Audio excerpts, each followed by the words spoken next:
nervoso, coração triste. Sei que Deus tem grandes coisas aqui ainda. Bom,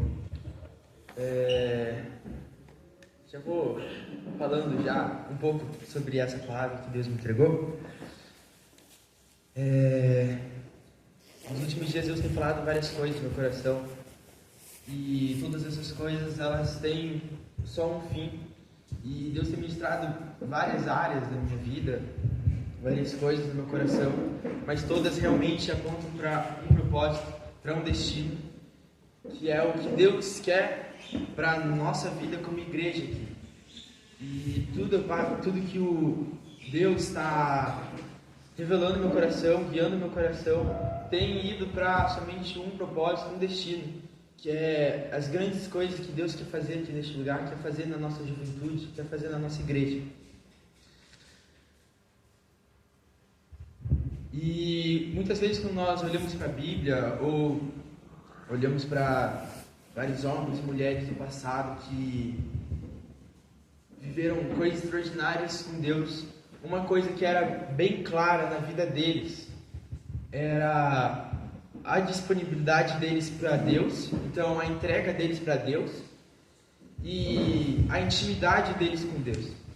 Quando a gente pensa em várias pessoas como, talvez vocês não conheçam todos, mas Billy Graham foi um grande evangelista, ele pregava em estádios, lotava estádios, foi um dos primeiros cristãos a lotar um estádio, e ele simplesmente lotava porque ele ia pregar lá, sabe? As pessoas queriam ouvir o que ele tinha a dizer, porque ele era alguém muito próximo de Deus. Então, quando a gente olha para essas vidas, para esses homens, ou a gente olha para a vida dos discípulos, a gente vê que eram vidas muito próximas de Deus, com intimidade e entrega a Deus para fazer o que Deus queria. Mas eu quero perguntar para você, como que tem sido a sua entrega a Deus? Quanto você conhece de Deus? Talvez você veio aqui hoje e você nem conheça quem é esse Deus amoroso que a gente cantou, quem é esse Deus por qual esses homens entregaram as suas vidas para viver aquilo que Deus tinha. Quem é esse Deus? Talvez você venha com essa dúvida no seu coração. Ou talvez você já conheça quem Deus é, já está com a gente aqui na igreja, caminhando com a gente, conhecendo Jesus, mas às vezes você estagnou em quem é Deus. E quem é Deus na sua vida? Você que já está vivendo essa caminhada cristã, eu te pergunto, quem Deus tem sido na sua vida? Aonde está o seu coração? Aonde está a sua mente? Sabe?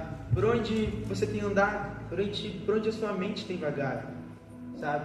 Se você não conhece Jesus, você pode olhar para a sua mente e pensar que às vezes parece tão vazio as coisas. A gente faz a nossa rotina e termina no dia e parece que, nossa, o que mudou, sabe? A gente olha para os problemas que aparecem, as tristezas e tudo que vem aos nossos corações e parece que não tem uma saída, não tem um fim, sabe? Às vezes é nisso que está o nosso coração, a gente conhecendo Jesus ou não. Mas hoje a gente pode usar isso como exemplo de quem Deus tem sido na sua vida. Jesus está neste lugar, a presença dele está aqui, sabe? Para mim ali, enquanto estava tendo louvor, adorando a Deus, me entregando a Ele, para mim era algo tão real, tão verdadeiro. Voltar aqui agora, a presença dele, o amor dele, sabe? É algo muito verdadeiro. O mesmo Deus do passado, que criou céus e terras, está aqui hoje, sabe? E qual foi a sua atitude perante a isso? Como eu falei, talvez você não conheça quem Deus é e você sentiu algo aqui, mas qual foi a sua atitude? Eu falei aqui no início de abra o seu coração a Ele, peça para Ele tocar o seu coração, e qual foi a sua atitude perante a isso? Qual foi o seu posicionamento com Deus aqui hoje? Você já conhecendo a Jesus, sabendo quem Ele é, sabendo como adora Ele, como busca Ele, qual foi a sua entrega aqui hoje? E eu quero ler alguns versículos com vocês hoje que falam muito sobre entrega e viver aquilo que Deus tem para nós. E eu quero começar lendo lá em Lucas 7, 37 a 50. Lá diz assim: Ao saber que Jesus estava comendo na casa do fariseu, uma mulher pecadora daquela cidade trouxe um frasco de alabastro com perfume e se pôs atrás de Jesus, aos seus pés. Chorando, começou a molhar os pés dele com as suas lágrimas. Depois, ela os enxugou com os cabelos, beijou-os e os ungiu com perfume. Ao ver isso, o fariseu que o havia convidado disse a si mesmo: se este homem fosse profeta, saberia quem está tocando nele e que tipo de mulher ela é, uma pecadora. Então Jesus lhe disse: Simão, tenho algo para dizer a você. Diz, mestre, respondeu ele. 2 homens devia certo credor. Um lhe devia 500 denários e o outro 50. Como nenhum dos dois tinha que lhe pagar, ele perdoou a dívida de ambos. Qual deles o amará mais? Simão respondeu: suponho que aquele a quem foi perdoada a dívida maior. Você julgou bem, disse Jesus. Em seguida, virou-se para a mulher e disse a Simão: vê esta mulher? Entrei na sua casa, mas você não me deu água para lavar os pés. Ela, porém, molhou os meus pés com lágrimas e os enxugou com cabelos. Você não me saudou com um beijo, mas esta mulher, desde que entrei aqui, não parou de beijar os meus pés. Você não ungiu a minha cabeça com óleo, mas ela derramou perfume nos meus pés. Por isso digo a você, ela amou muito, porque seus muitos pecados lhe foram perdoados. Mas aquele a quem pouco foi perdoado, pouco ama. Então Jesus disse a ela: os seus pecados estão perdoados. Vamos ler até aí. E eu volto àquela pergunta: qual é a sua reação com a presença de Jesus neste lugar? Com a presença de Deus neste lugar? Às vezes nós podemos ser que nem um fariseu, que nem aquela mulher. E qual é a sua reação hoje? Sabe, aquilo foi um exemplo para nossas vidas no passado, mas hoje? Às vezes o nosso dia a dia, tecnologia, a gente vê Instagram, Reels, YouTube, séries e tudo mais, a gente perde um pouco o senso da realidade das coisas, da seriedade das coisas. Mas Jesus é real e Ele está aqui hoje. Está aqui, presente neste lugar. Qual é a sua reação quanto a isso? É interessante quando Jesus fala ali que quem muito foi perdoado, muito ama. Isso foi algo que eu demorei para entender. Demorei bastante tempo, assim. Eu fui entender, ou foi no início desse ano passado, realmente qual era a mensagem nisso. Eu tinha uma ideia, mas era bem rasa sobre isso e eu não entendia bem o que Jesus queria dizer ali. E muitas vezes na caminhada cristã a gente entra num dilema. Eu entrei muitas vezes nesse dilema, que é a gente olha para algumas atitudes nossas, seja de pecado, seja de a gente não fazer algo que Deus manda, ou qualquer coisa nesse sentido, e a gente pensa: nossa, eu devia ter feito isso. Parece que eu não amo a Deus de verdade, parece que eu não amo tanto a Deus. A gente entra no dilema de que a gente às vezes reconhece que nós não amamos Deus de verdade, porque quem ama o obedece. Então, se eu estou agindo dessa forma, será que eu realmente amo a Deus? Mas aí nesse versículo ele dá a solução: quem muito foi perdoado, muito ama. Então, Thiago, se eu sair dessa igreja agora, fazer um monte de coisa errada, pecar o máximo que eu puder, voltar aqui e me arrepender, quer dizer que eu fui muito perdoado, então eu vou muito amar Jesus. Não é isso. Mas a questão não é o quanto de pecado você fez, mas o quanto você se arrependeu. Porque, cara, todos nós pecamos. Pecamos hoje, pecamos amanhã, nós vamos pecar depois de amanhã. Nós somos pecadores, nossa natureza é contra a natureza de Deus. Mas quando Jesus veio, morreu, ressuscitou, nos deu uma vida eterna que nós podemos viver hoje, desfrutar hoje, veio, morreu, ressuscitou para que a gente possa viver com Ele. Ele nos deu um livre acesso à presença e a chance de nós sermos perdoados com o nosso arrependimento, sem precisar de sacrifícios maiores, porque o maior sacrifício já foi de Jesus. Então, Ele nos deu o acesso de perdão, um livre perdão. Então a questão não é: eu vou pecar o máximo que eu puder para eu me arrepender. Cara, se você sair pensando que você vai pecar o máximo que você puder, você não vai se arrepender verdadeiramente depois, porque no seu coração você já estava querendo fazer tudo aquilo. Então, será mesmo que você vai se arrepender e você não quer mais fazer aquilo? Mas a questão é, o muito pecar, mas é o muito se arrepender. É a gente se arrepender e aí a gente vai amar a Deus. Então, é uma vida de rotina, de arrependimento de pecados, E não só de pecados, mas de quem nós somos, porque a nossa natureza é pecadora. É uma vida de arrepender de Deus. Eu admito que eu sou sujo, que eu sou pecador, que eu sou orgulhoso, que eu sou mentiroso, mas eu quero que o seu Espírito me guie. Eu quero ser moldado pelo Senhor. É essa vida que a gente tem que ter todos os dias de rotina, de cotidiano com Deus, para que a gente possa amar Ele cada vez mais. E aí vai virando uma bola de neve boa, porque quanto mais a gente se arrepende, mais a gente vai amando, e quanto mais a gente vai amando, mais fácil vai ficando da gente se arrepender de novo, e a nossa vida vai ficando mais leve, porque a gente tomou a atitude de se arrepender primeiro. E aí veio o amor dele, e esse amor nos guia em arrependimento de novo, e de novo, e de novo, e de novo, e de novo, e de novo, sem cessar, porque a gente conheceu o amor dele, e nada mais tem o mesmo significado, porque o amor dele é além do que qualquer coisa. Então, não é o muito pecar, mas o muito se arrepender.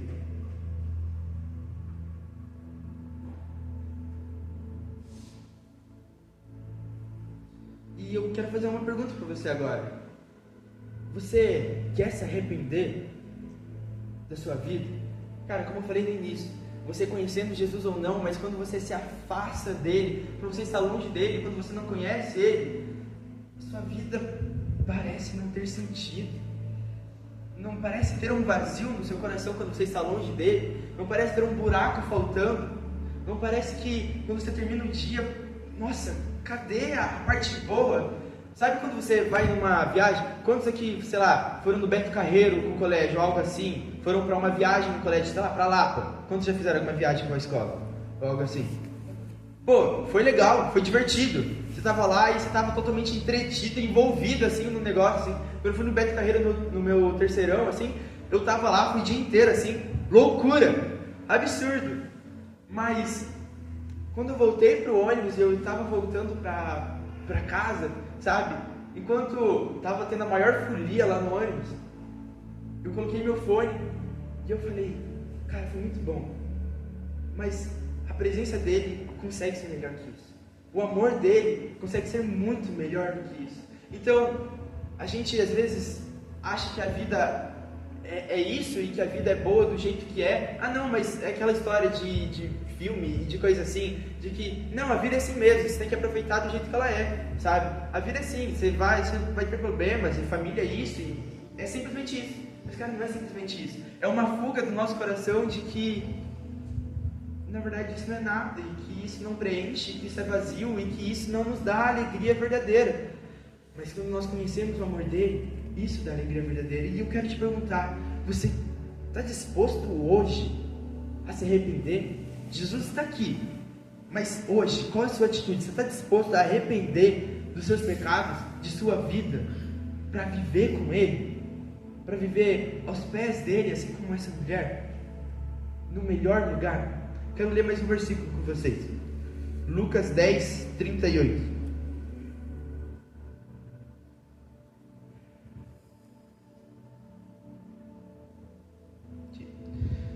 Caminhando Jesus e os seus discípulos chegaram ao povoado onde certa mulher chamada Marta o recebeu na sua casa. Maria, a sua irmã, ficou sentada aos pés do Senhor, ouvindo o que ele dizia. Marta, porém, estava ocupada com muito serviço. Então, aproximando-se dele, perguntou: Senhor, não te importas que a minha irmã tenha me deixado sozinha com o serviço? Diz a ela que me ajude. O Senhor respondeu: Marta, Marta, você está preocupada e inquieta com muitas coisas. Contudo, apenas uma é necessária. Maria escolheu a boa parte, e esta não lhe será tirada. Quero usar nesse momento a situação de Marta, que estava fazendo todo o serviço ali. E eu quero trazer o coração de vocês. Porque muitas vezes nós somos como a Marta. Nós, como que já estamos caminhando com uma vida cristã, já somos batizados, servimos na igreja, estamos aqui todo domingo servindo e tudo mais. Às vezes o inimigo engana a nossa mente, a gente dá brecha para isso, de que, nossa, eu estou vindo todo domingo, eu estou vindo às 4 horas para o ensaio de louvor, eu estou servindo aqui, eu saio do culto tarde porque eu ajudo na cantina, eu estou todo domingo nas crianças. quando tem evento eu estou lá servindo, quando tem encontro com Deus eu estou servindo lá e eu dou o meu máximo e eu faço tudo. Mas, Jesus, cadê o seu derramar sobre a minha vida? Jesus, cadê o seu Espírito sobre a minha vida? Jesus, eu vejo tantas pessoas vivendo coisas sobrenaturais, mas cadê isso sobre a minha vida? Eu estou aqui todo domingo, todo sábado, eu estou correndo atrás. Mas, assim como Marta, o nosso coração às vezes não está em Jesus, está nas coisas dos afazeres, está nos ministérios, está no nosso trabalho, está nos nossos estudos, está na nosso namorado, nosso coração às vezes está nos pecados, está numa carência, está em qualquer outro lugar, e aí a gente fica acusando Deus, acusando Jesus. Jesus, se você é real, cadê você na minha vida? Cadê o seu amor na minha vida? Porque eu estou vendo tantas pessoas vivendo coisas extraordinárias e eu não estou vivendo. Porque o seu coração não está nele. Você não está na boa parte, assim como a Maria. O seu coração não está naquilo que ele quer. O seu coração não está próximo dele. E a questão que eu quero trazer para vocês não é, eu vou parar de servir então para eu poder ficar o dia todo orando. Ou eu vou parar de fazer os meus serviços, vou parar de trabalhar, largar tudo. Eu vou parar tudo que eu estou fazendo, vou parar de fazer o meu serviço em casa, vou largar tudo, vou ficar orando. Cara, não é isso. Não é isso. Mas aonde está o seu coração? Você pode fazer tudo isso, mas com o coração em Jesus, com o coração nas coisas do alto, com o coração no propósito dele, com a missão que ele deu para você. Se seu coração está nisso, não importa onde você vai estar, a presença dele vai estar contigo e vai estar transbordando sobre o seu coração. Então, aonde está o seu coração hoje? Aonde está a sua mente hoje? Às vezes no louvor eu estou tão focado no que eu tenho que tocar, no que eu tenho que fazer, na melodia que eu tenho que fazer, na forma mais bonita, da forma mais bela para entregar a Deus, mas na verdade eu estou tão focado naquilo que eu nem percebo que na verdade meu coração nem está em Deus, mas em fazer a melhor música, não a melhor adoração. E às vezes a gente está nessa questão, nós estamos sendo o melhor professor e professora da classinha, mas seu coração não está em Jesus. A gente pode ser o melhor em qualquer coisa, a gente pode ser o melhor estudante, a melhor pessoa, mas se o seu coração não está em Jesus, isso não vai valer de nada. Só entrar naquela mesma questão que eu já falei. É só isso? É esse vazio? É isso a vida? Porque o seu coração não está nele.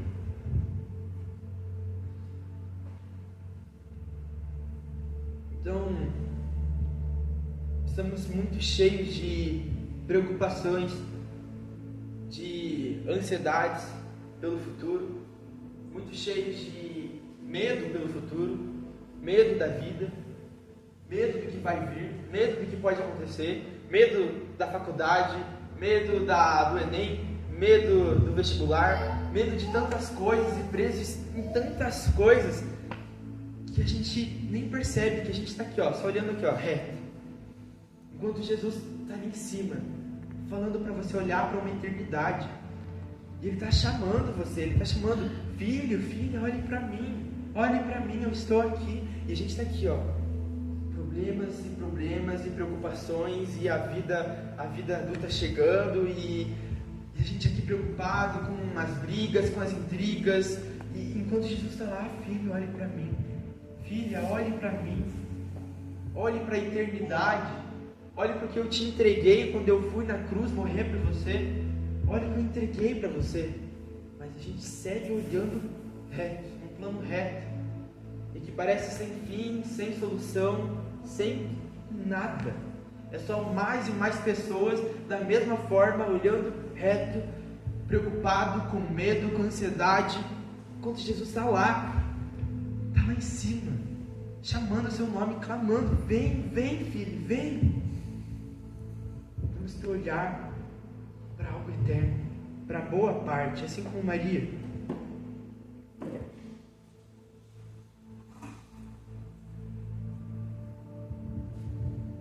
Eu faço a mesma pergunta.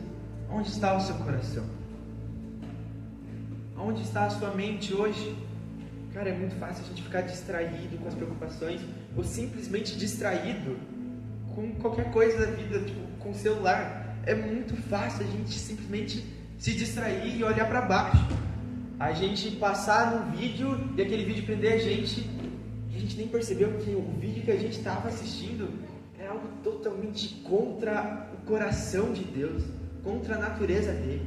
E a gente estava lá assistindo e alimentando isso na nossa mente, alimentando isso no nosso coração, enquanto a gente devia estar olhando para algo eterno, para algo que é verdadeiro, que é realmente real, sabe?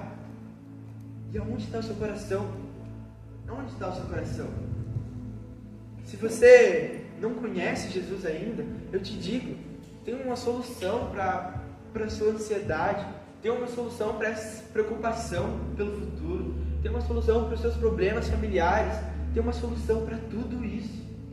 E todas essas soluções de todos os problemas apontam para uma pessoa, Jesus. Tudo aponta para Ele.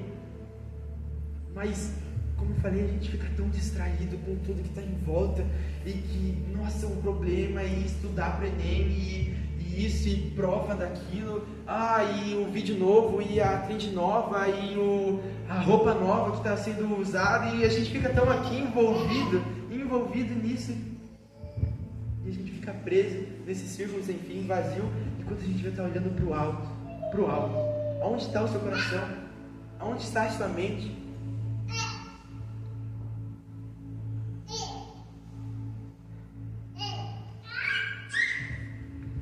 Uma pergunta para você cristão, para você entender realmente onde está a sua mente, onde está o seu coração, faz quanto tempo que você não vive algo sobrenatural com Deus? Algo com Deus realmente verdadeiro, assim, de você, uou, Jesus é incrível, o amor dele é incrível, olha isso que eu aprendi sobre ele, olha isso que aconteceu. Faz quanto tempo que você não tem uma revelação dele dessa forma? Faz quanto tempo que você, já cristão, não tem essa revelação dele, sabe? Eu não estou falando de igual estava o culto hoje, ou igual os nossos cultos aqui na nossa igreja, graças a Deus, de um mover extraordinário de Deus, onde a gente sente a presença dele. Não estou falando só disso. Mas como eu falei também na oração, não estou falando da gente assistir todo esse ambiente, mas a gente entrar e participar da presença dele. Faz quanto tempo que você não vive isso? Uma semana? Um mês? Um ano? O último evento que teve na igreja? O último encontro com Deus que teve? O último acampamento que teve? Faz quanto tempo que você tem algo verdadeiro com Ele? Algo novo? Isso mostra os nossos corações de aonde está o nosso coração. A gente pode passar uma vida inteira na igreja e viver na mesma profundidade com Deus. Isso é algo muito perigoso e muito real. A gente pode passar a vida inteira, é isso, conhecer Jesus, mas é algo eterno conhecer Ele. João 17,3, pois a vida eterna é essa, conhecer Jesus Cristo e ao Deus vivo. Então é algo eterno, é algo sem fim. Tem início, não tem meio, não tem fim. É algo que é hoje, daqui a um minuto, daqui a uma hora, amanhã, depois de amanhã, foi ontem. É um conhecimento dele sem fim. É uma revelação do amor dele sem fim. Então, sempre tem algo novo. Mas se o nosso coração não está nisso, vai passar dias, meses, anos, e passamos uma vida na igreja sem ter uma profundidade com Deus. Então eu quero que vocês pensem nisso tudo, nessas duas coisas que eu trouxe nos corações de vocês. Que muitas vezes nós achamos que não estamos vivendo coisas sobrenaturais com Ele porque a gente não ama Ele e a gente não está obedecendo porque a gente não ama, mas é muito se arrepender. Então o que eu quero trazer ao coração de vocês é arrependimento. E entregar o coração a Ele, entregar sua vida a Ele. No sentido de, assim como Maria sabe? Que tinha tanto serviço provavelmente para fazer, que a Marta estava fazendo, tanta coisa para fazer, que ela foi falar com Jesus para liberar Maria, para que ela venha ajudar a Marta. Devia ter tanta coisa para ela fazer realmente, mas o coração de Maria estava no lugar certo, mesmo com tanta coisa para resolver, ainda o coração de Maria estava no lugar certo. Então, onde está o seu coração? Como eu falei no início, Jesus está aqui hoje, Ele é real, está aqui no nosso meio. Você tem coragem de se arrepender de sua vida, de você entregar o seu coração a Ele, entregar o seu coração ao lugar certo e viver uma vida com Ele? É isso que Ele está convidando a gente a fazer isso hoje, se arrepender e se entregar a Ele.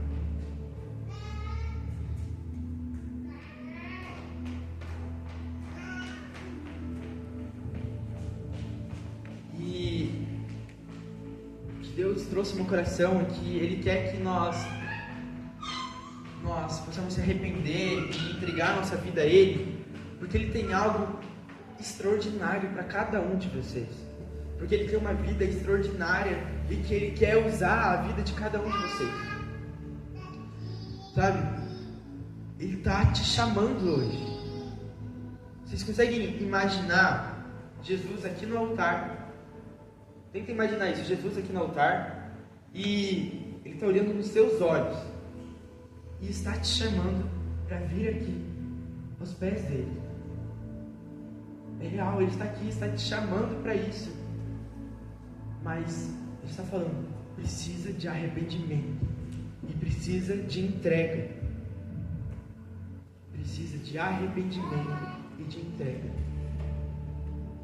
Arrependimento, não só de pecados. Se há pecado no seu coração que você sabe, entregue a Ele. Senhor Jesus, me perdoe, eu renuncio a esse pecado na minha vida, eu entrego a Ti, eu não aceito esse pecado na minha vida. Entregue a sua vida a Ele, o seu coração a Ele, os seus sonhos, as suas preocupações, os seus medos, a sua ansiedade. Ele está aqui falando isso. Filho, venha, só me entregue as preocupações, sabe, assim como Maria, ela sabia que tinha muita coisa para fazer em casa, mas ela estava lá aos pés dele, porque ela entregou tudo isso para Jesus, ela não queria nem saber de mais nada, era Jesus que estava ali, e é Jesus que está aqui. Filho, filha, venha ao meu encontro, se arrependa, se entregue, estou te chamando, venha conhecer esse amor, venha provar esse amor. Tenho coisas tão preciosas para você, tenho planos tão preciosos para você. Se arrependa e venha. Por favor, não se afaste de mim, não negue a mim, mas venha aos meus pés. Filho, filha, venha aos meus pés. Entreguei o meu filho para que vocês possam estar comigo hoje. Não se afastem, mas se entreguem aos pés de Jesus. Se entreguem sua vida a Ele.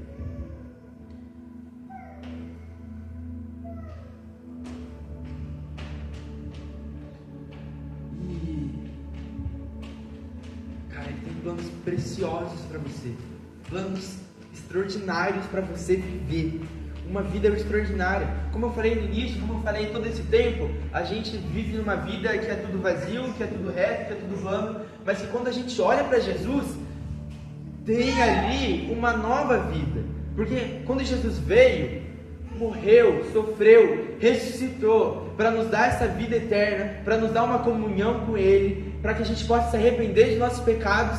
Ele não veio para dar isso tudo e para melhorar a nossa vida. Ele não queria melhorar a nossa vida, mas Ele queria nos dar uma nova vida. Ele queria falar, filho, deixa tudo isso para trás, deixa todos esses problemas, todas as preocupações, todos esses medos, toda essa ansiedade, toda essa culpa, deixa isso para trás, porque eu tenho uma nova vida para te oferecer. eles têm uma nova vida, sabe? É um novo Vitor, vai ser um novo Du, é um novo Murilo, uma nova Letícia, uma nova Fernanda, uma nova Emily, é uma nova vida, uma nova pessoa. E ele tem algo muito precioso para nós vivermos, não só no futuro, como hoje, aqui e agora. E algo muito precioso para a gente viver aqui como igreja. E para vocês entenderem um pouco sobre isso, o que ele quer fazer através da sua vida. Eu estava vendo um podcast essa semana do Discoscope, que era do Discoscope com o Theo Hayashi. Para quem não conhece o Theo Hayashi, ele é pastor da igreja Zion, lá em São Paulo. E ele tem um testemunho muito massa. Se vocês puderem ver esse podcast depois, é algo muito edificante, algo muito bom. Então, só pesquisar lá Discoscope, acho que foi o último podcast que eles lançaram. Então, veja lá que vale a pena, tem várias outras coisas lá bem legais. Mas, ali, o Theo Hayashi estava contando sobre a vida de um homem, que é o Loren Cunningham. E esse cara é o fundador, para a gente mais conhecido, da Jocum. Jocum é basicamente uma escola de missões para aquelas pessoas que têm um chamado e que querem falar o nome de Jesus em outros lugares do Brasil e do mundo, e aí eles vão lá e preparam essas pessoas e enviam essas pessoas. Então é uma escola de missões voltada para jovens. E basicamente, para vocês entenderem a visão do Loren, ele, no início antes dele fundar a Jocum, ele teve uma visão. A visão dele foi a seguinte: ele via uma onda inundando assim o mundo, assim. Cada nação, assim, era uma onda assim, que vinha e encharcava tudo, molhava tudo, assim, era uma onda que engolia assim o mundo inteiro, assim. Cada país, cada estado, tudo. Era uma onda que vinha e engolia tudo, assim, e, sabe, encharcava tudo. E aí essas ondas começaram a virar pessoas, começaram a virar jovens. E aí Deus entregou uma palavra para ele, que eram jovens levando o evangelho por todo mundo, sabe? Levando o amor de Deus em todo mundo. E aí, isso foi a visão do propósito dele.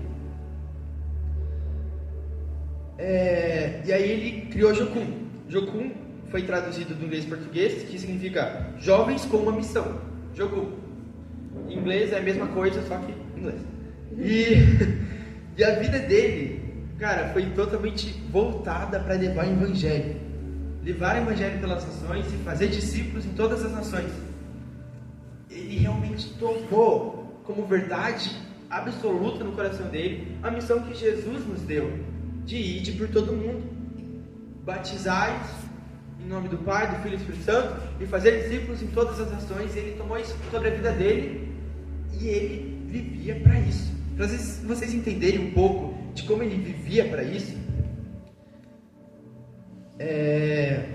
ele era alguém que fazia muitas missões, sabe? Além dele levantar jovens missionários, ele ia pelo mundo inteiro fazer missão. Ele tinha como uma das missões dele era levar a Bíblia, levar a palavra de Deus no máximo de lugares possíveis. Então ele tem toda uma equipe para traduzir a Bíblia para dialetos, para línguas que não existe Bíblia, ou às vezes para línguas que já existe Bíblia, mas é algo muito antigo. Os jovens não vão ler aquilo, sabe? Porque é algo muito, não entendem mais. E então ele tem toda uma equipe para traduzir a Bíblia para essas pessoas.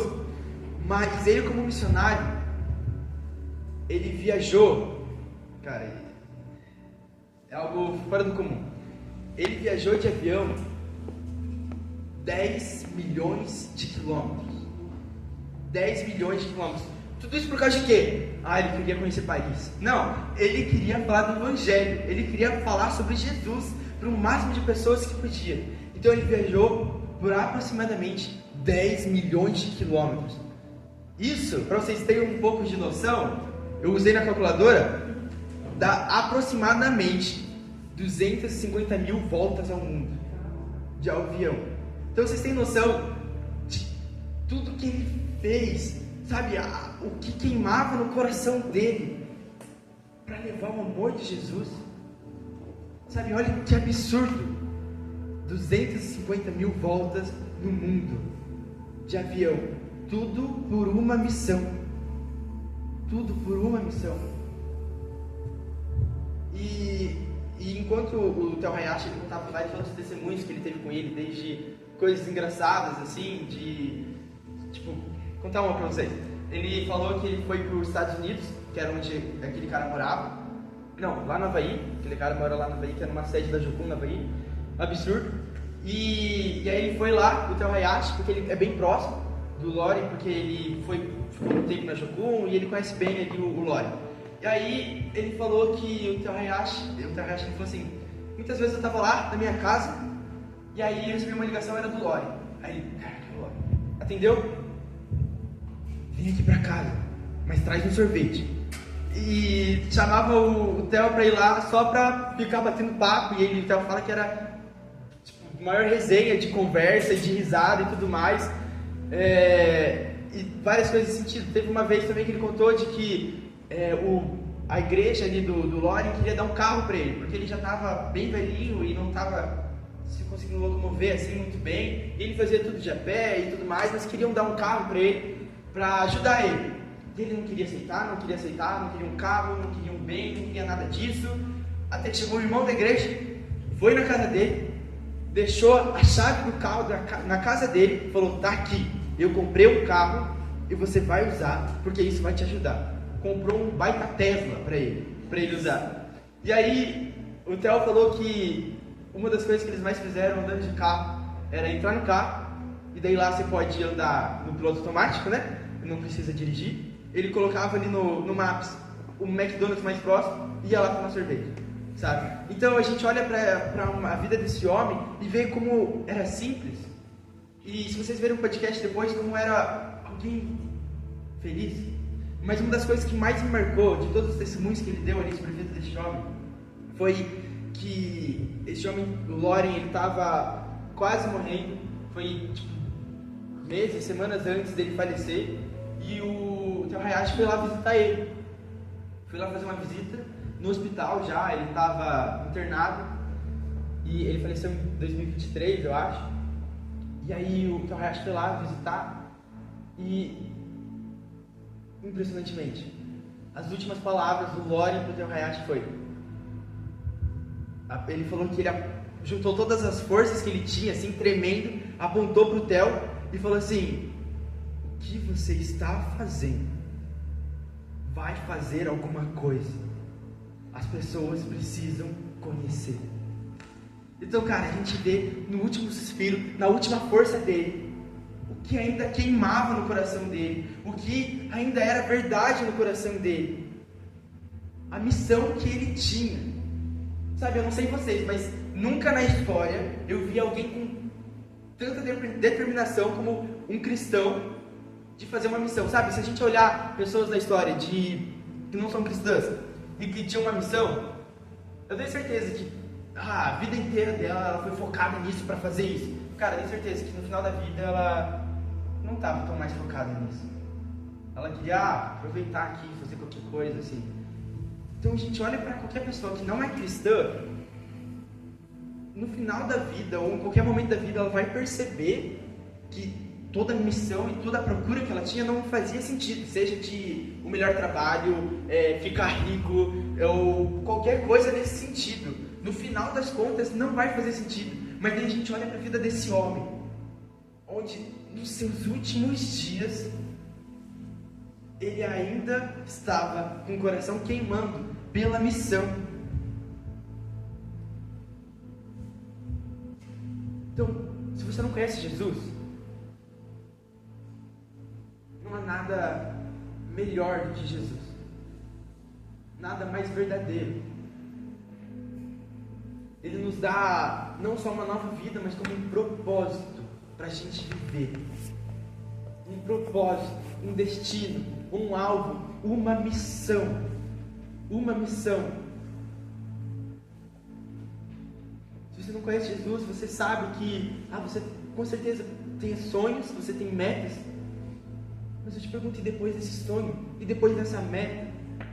No final das contas, sem Jesus não vai fazer sentido nenhum. Mas assim como esse homem teve uma missão que até os seus últimos dias queimava no coração dele, ele tem uma missão para você, ele tem algo para você. Ide por todo mundo e pregai o Evangelho. Jesus hoje está aqui e Ele está te chamando, filho, filha, venha me conhecer, venha saber o que eu penso sobre você. Filho, filha, venha, eu tenho planos preciosos para você. Cara, por favor, não pense pequeno, porque é o mesmo Deus que agiu no passado, é o mesmo Deus que curava através da sombra de Pedro, é o mesmo Deus que fazia coisas milagrosas, é Ele quem está te chamando. Então, por favor, não pense pequeno. Tiago, eu não sei falar, Tiago, eu não sei isso. Cara, Jesus pode resolver qualquer coisa, vai resolver tudo isso para que você viva a missão que Ele tem para você. Então não pense pequeno. E Ele está aqui te chamando, filho, filha, venha, se entregue, se arrependa, porque eu quero te dar uma nova vida e uma missão. E uma missão verdadeira. Não é o que a gente vê aqui na Terra. Não é a missão de quase todo brasileiro que quer ficar rico, ou algo nesse sentido, mas é algo muito mais real, muito mais verdadeiro. Você não precisa fazer. E Ele está te chamando para isso. Ele está aqui hoje. Venha e se arrependa e se entregue. E receba no seu coração uma nova vida e uma missão.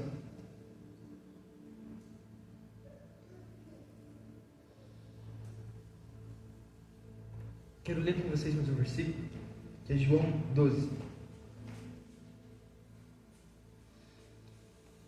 E como eu falei, tudo que Deus tem me revelado, tudo que Deus tem falado no meu coração, assim como essa palavra, tem ido para um destino, que é o que Deus quer para a nossa igreja aqui e o que Deus quer para essa cidade. E Jesus está te chamando hoje para que isso aqui aconteça. João 12. 6 dias antes da Páscoa, Jesus chegou a Betânia, onde vivia Lázaro, a quem ele ressuscitara dentre os mortos. Ali prepararam um jantar para Jesus.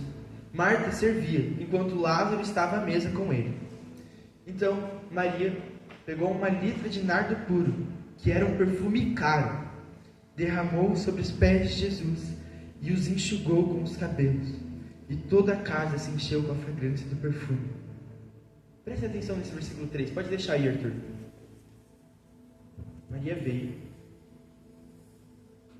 Vocês são bons com imaginação? Tenta imaginar que vai ficar melhor. Aqui Jesus, sentado. Aí vem Maria, uma mulher. Pega um perfume caro. Provavelmente o perfume mais caro que ela tinha lá. Vem e derrama. Derrama sobre os pés de Jesus, ungindo os pés de Jesus. Então o que a gente entende nisso? Ela veio e entregou tudo. Veio e entregou o de mais valioso que ela tinha, dizendo: Jesus, nada é mais valioso do que você.